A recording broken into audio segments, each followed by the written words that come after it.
5. Fotokopi dan fotokopi dan semuanya telah bermaterai cukup. Menimbang bahwa termohon di dalam perkara pra-peradilan akuo tidak mengajukan saksi, akan tetapi telah mengajukan satu orang ahli, yaitu Profesor Dr.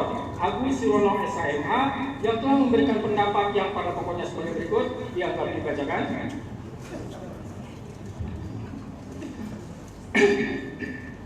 Menimbang bahwa baik pemohon maupun termohon telah mengajukan kesimpulan tertulis masing-masing tertanggal 5 Juli 2024. Menimbang bahwa selanjutnya para pihak menyatakan tidak akan mengajukan sesuatu apapun lagi ke persidangan dan mohon putusan.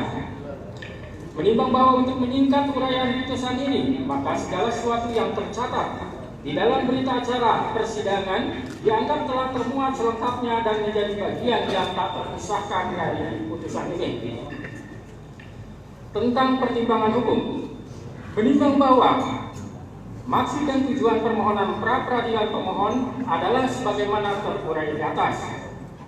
Menimbang bahwa pada pokoknya menurut pemohon, penetapan tersangka kepada pemohon berdasarkan surat ketetapan nomor SK/90/5 Romawi /-24/2024 tanggal 21 Mei 2024 atas nama Peggy Setiawan beserta surat yang berkaitan lainnya dinyatakan tidak sah dan batal demi hukum karena termohon sebelumnya telah mengumumkan DPO pada tanggal 15 Mei 2024 jam 13.42 WIB yang diunggah melalui media hub.polri.go.id khusus untuk atas nama Peggy alias Peron, usia 22 tahun sampai 30 tahun, jenis kelamin laki-laki, keluarga negara Indonesia, tempat tinggal terakhir Desa Banjarwangunan,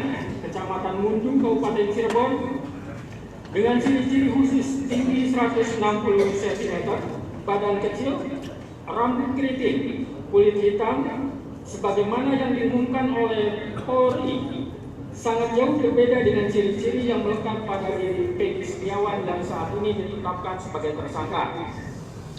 Bahwa untuk dapat disebut seseorang DPO, maka mengacu pada pasal 17 angka 6 Perkap Polri nomor 6 tahun 2019 tentang manajemen pendidikan menyebutkan tersangka yang telah dipanggil untuk pemeriksaan guna penyidikan perkara dan tidak jelas keberadaannya dicatat di dalam daftar pencarian orang dan dibuatkan surat pencarian orang. Akan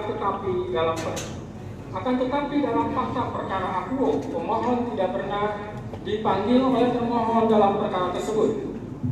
Dan pemohon tidak pernah melarikan diri, terkecuali sebelumnya apabila pemohon telah dipanggil oleh termohon secara sah, kemudian ia mengabaikan atas panggilan tersebut.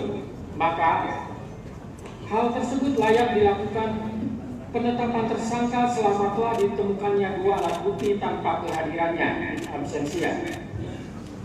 Menimbang bahwa selanjutnya menurut pemohon, prasa bukti permulaan yang cukup dan bukti yang cukup dalam pasal 1 angka 14 patut diduga, pasal 17 dan pasal 21 ayat 1 KUHP harus ditafsirkan sekurang-kurangnya minimal dua alat bukti, serta berlandaskan kepada pasal 184 KUHP serta disertai pemeriksaan calon tersangkanya, kecuali tindak pidana yang penetapannya tersangkanya dimungkinkan dilakukan tanpa kehadiran absensia. Artinya sebelum Peggy Setiawan ditetapkan tersangka, maka termohon memiliki kewajiban untuk melakukan klarifikasi terlebih dahulu kepada pemohon. Menimbang bahwa dalil-dalil yang dikemukakan oleh termohon dalam permohonan tersebut telah dibantah oleh termohon dengan surat jawaban tertanggal 2 Juli 2024 sebagaimana terurai di atas. Menimbang bahwa untuk membuktikan permohonannya, pemohon telah mengajukan bukti surat yang ditandai dengan bukti P1 sampai dengan P31 dan mengajukan satu orang ahli serta 4 orang saksi. Sedangkan untuk membuktikan bantahannya, termohon telah mengajukan surat berupa T1 sampai dengan T77 serta mengajukan satu orang ahli. Menimbang bahwa terhadap bukti-bukti yang diajukan baik oleh pemohon maupun oleh termohon hakim pra-peradilan hanya akan mempertimbangkan alat bukti yang ada relevansinya dengan persoalan dalam perkara pra-peradilan ini. Sedangkan yang dianggap tidak relevan dengan perkara akuo dengan sendirinya akan dikesampingkan. Menimbang bahwa hakim pra-peradilan tidak mengadili apakah seseorang itu bersalah atau tidak bersalah, serta tidak juga mengadili apakah seseorang itu pelaku atau bukan pelaku. Karena sesuai dengan peraturan Mahkamah Agung RI nomor 4 tahun 2016 dalam bab 2 pasal 2 ayat 2 menentukan bahwa pemeriksaan pra-peradilan terhadap pemohon tentang tidak sahnya penetapan tersangka hanya menilai aspek formil, yaitu apakah ada paling sedikit 2 alat bukti yang sah dan tidak memasuki materi perkara.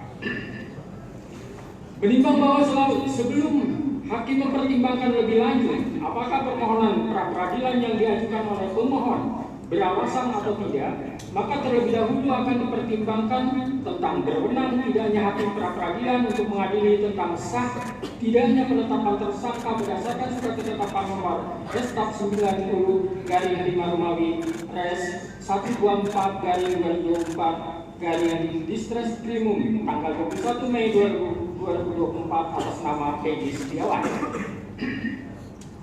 Menimbang bahwa lembaga pra-peradilan adalah merupakan lembaga yang bertujuan untuk mengawasi secara horizontal proses penegakan hukum yang dilakukan oleh penyidik dan penuntut umum, yaitu untuk menguji apakah penyidik atau penyidik. Download Tribun X sekarang, menghadirkan lokal menjadi Indonesia.